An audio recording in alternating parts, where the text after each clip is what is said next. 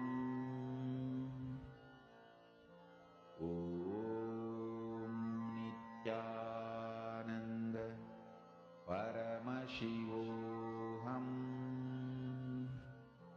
Om Nityananda Paramashivoham.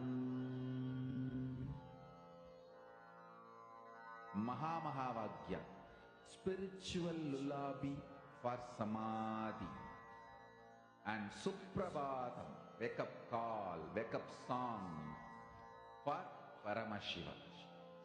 This Mahamahavagya is spiritual lullaby for you to fall into samadhi. Suprabhatam, wake up song for Paramashiva to wake up in you. Just remember this one powerful cognition. This Mahamahavagya puts me in samadhi. This is spiritual lullaby for samadhi, and Suprabhatam, wake up song for Paramashiva in me. For Paramashiva to manifest. With this one spiritual powerful cognition, chant this Mahamahavagya.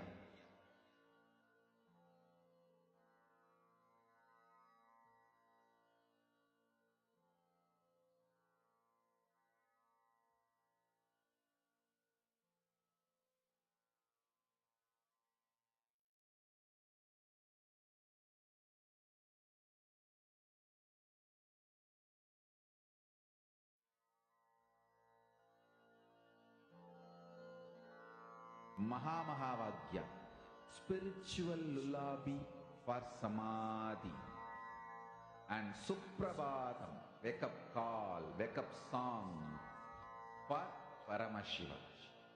For Paramashiva to manifest.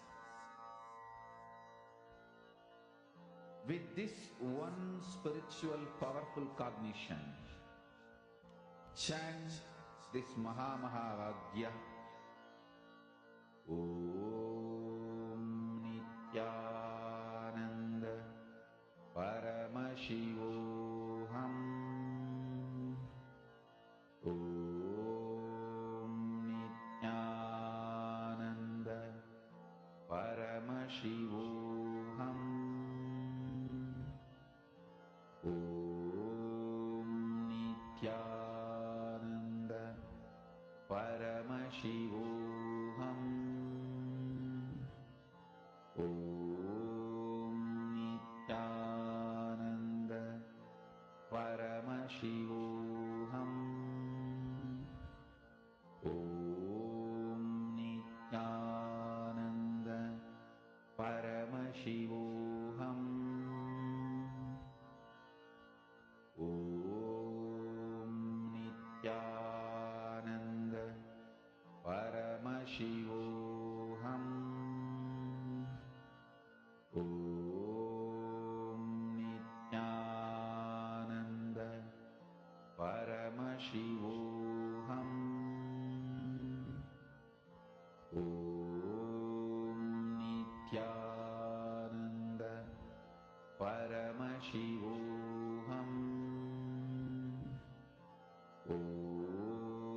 Nityananda Paramashivoham. Om Nityananda Paramashivoham. Om Nityananda Paramashivoham. Om Nityananda Paramashivoham. Om Nityananda Paramashivoham.